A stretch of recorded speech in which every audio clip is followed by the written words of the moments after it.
চমৎকার passing football দেখতে পাচ্ছি, অ্যাগ্রেশন দেখতে পাচ্ছি, অনেকটা ইউরোপিয়ান ফুটবলের। বাঁধেরকোড়া শহীদ জিয়া স্মৃতি সংসদের উদ্যোগে আয়োজিত মিনিবার ফুটবল টুর্নামেন্টের ফাইনাল খেলা শুক্রবার বাঁধেরগোড়াস্থ মাঠে জমকালো আয়োজনে অনুষ্ঠিত হয়। উক্ত ফাইনাল খেলায় মুখোমুখি হয় শেখ আহমদ স্মৃতি সংসদ বনাম আনোয়ার হোসেন স্মৃতি সংসদ।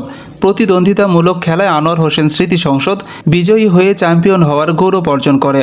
খেলার আয়োজন সফল করতে অক্লান্ত পরিশ্রম করেন কামাল উদ্দিন মাসুদ, জুয়েল, রিগার্ড, সোহেল, নাসির, জনি এবং অন্যান্য আয়োজকবৃন্দ। পুরো অনুষ্ঠানটি ভার্চুয়ালি সভাপতিত্ব করেন কাতার প্রবাসী খুরশিদ আলম। অনুষ্ঠানে প্রধান অতিথি হিসেবে উপস্থিত থেকে বিজয়ী দলকে চ্যাম্পিয়ন প্রাইজ মানি প্রদান করেন বিশিষ্ট সমাজসেবক ইসমাইল হোসেন। বিশেষ অতিথি হিসেবে রানার্স আপ দল শেখ আহমদ স্মৃতি সংসদকে প্রাইজ মানি প্রদান করেন দাগনভূঞা উপজেলা যুব দলের সিনিয়র যুগ্ম আহ্বায়ক জামাল উদ্দিন টিঙ্কু।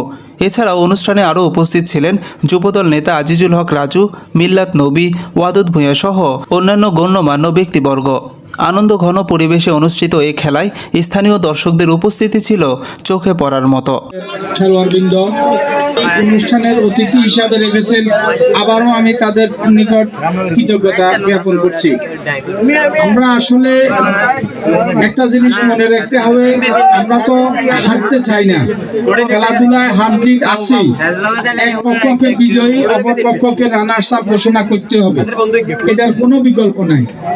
খেলার মাধ্যমে হোক, টাইব্রেকারের মাধ্যমে হোক, এটা আমাদেরকে একটা পর্যায়ে চূড়ান্ত পর্যায়ে আসতে হবে। এই জিনিসটা আমরা অনেক সময় না মানার কারণে অনেক খেলাতে, অনেক অনুষ্ঠানে অনেক গন্ডগোল হয়।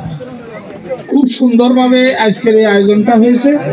আমি আশা করব এইরকম পরিস্থিতিতে, এই একটা এখনো পলিটিক্যাল ক্রাইসিসের এই পরিস্থিতিতে যারা এই আয়োজন করার সাহস করেছেন এবং শেষ করেছেন, সবাইকে ধন্যবাদ জানিয়ে আজকে যারা এই খেলায় বিজয়ী হয়েছেন এবং রানার্স আপ হয়েছেন, উভয় পক্ষ আজকে একই দিনে এটা হয় নাই, বিভিন্ন দলকে হারিয়ে আজকে যারা এখানে উপস্থিত হয়েছেন, যে রানার্স আপ এবং বিজয়ী দুই দলকে আমি আমাদের নেতৃবৃন্দের পক্ষ থেকে শুভেচ্ছা জানাচ্ছি।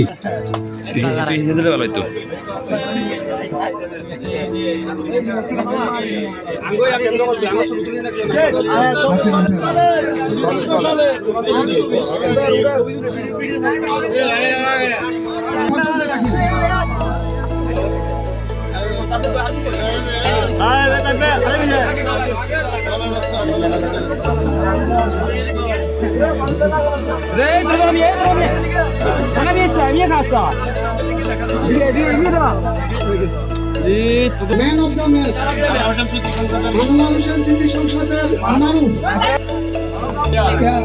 শেখ আহমদ স্মৃতি সংসদ